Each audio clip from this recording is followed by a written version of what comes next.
আসসালামু আলাইকুম আপু ও ভাইয়েরা, কেমন আছেন সবাই? দেখকেই বুঝতে পারতেছেন আমনে গজ গুমি কিসের রেসিপি দেখাম। কি এর কমু ভাই, মোর এই সুসো মন 2 দিন হইয়ে গেলেই এই ভর্তা খাওয়ার লেগে লাফালাফি শুরু করে দেয়। আর মইও সেই মনের ডাকে সাড়া দিই। ভর্তা না খাইতে মোর ভাল লাগে না। বাসায় যত কিছুই রান্দা হোক, মোর এই ভর্তা লাগবেই। সেইতে আমনে গজ একটা মজার এবং সহজ একটা ভর্তা দেখাম। চলেন রেসিপিতে চলে যাই। প্রথম দুগো বটবডি লইবেন। কড়াইতে হেয়ার মধ্যে একটু পানি দিয়া সেদ্ধ দিয়ে দেবেন। একটু লবণও দিয়ে দিয়েন। এই 2-1 বার করলে ঢাকনা দিয়ে করলেই দেখবেন সেদ্ধ হয়ে গেছে। এই একটু পুরা পুরা করে করবেন, পানিটা নাই একটু পুরা পুরা করে ফেলাইবেন। একটু ভর্তা দেখবেন একটু পুরা পুরা ফ্লেভার আসলে ভাল লাগে। এই হয়ে গেলে মোর বটবডি সেদ্ধ। এই ফাঁকে মই মন মেশিনটা লইলেই পড়লাম।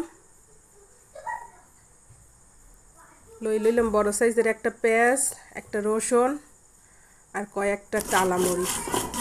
এরপর একটু ঘষাঘষি শুরু করলাম। ভাই ভর্তা খাইতে তো মজা, বাড়তে একটু কষ্ট, কিন্তু আপনি ভালো কোনো জিনিস খাইতে হোক বা ভালো কোনো জিনিস করতে চান, হ্যাঁ লাগে তো একটু কষ্ট করণই যায়। আর হ্যাঁ লাগে একটু কষ্ট করা তো ভালোই। এরপর বটবডি দুগো দিয়া একটু বাটাবাটি শুরু করে দিলাম। এই যে বাটা হয়ে গেছে মোর। আর ওই যে পেঁয়াজ রসুন এর লগে একটু ভালো করে মিশাইলাম। মনে করছেন কি হয়ে গেছে? না না না না না, হয়ে যায় না। এর মধ্যে তো দেওয়া লাগবে আর একটা জিনিস, সরিষার তেল দিয়ে আবার একটু ভালো করে মাখামাখি করে দেবেন।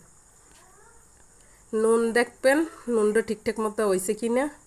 আবার নুন দেখতে যে সব খাইয়ে হেলাইয়েন না। এই হয়ে গেছে মোর ভর্তা। একবার হইলেও ট্রাই করবেন, দেখবেন বাসা সবাই চারটে পুটে খাইবে। আর এই গরমে একেবারে অনেক সুন্দর একটা রেসিপি। আপনার বাসায় যত কিছুই রান্দা হোক, এইরকম একটা ভর্তা থাকলে আপনার অন্য কিছু আর খাইতে মন চাইবে না।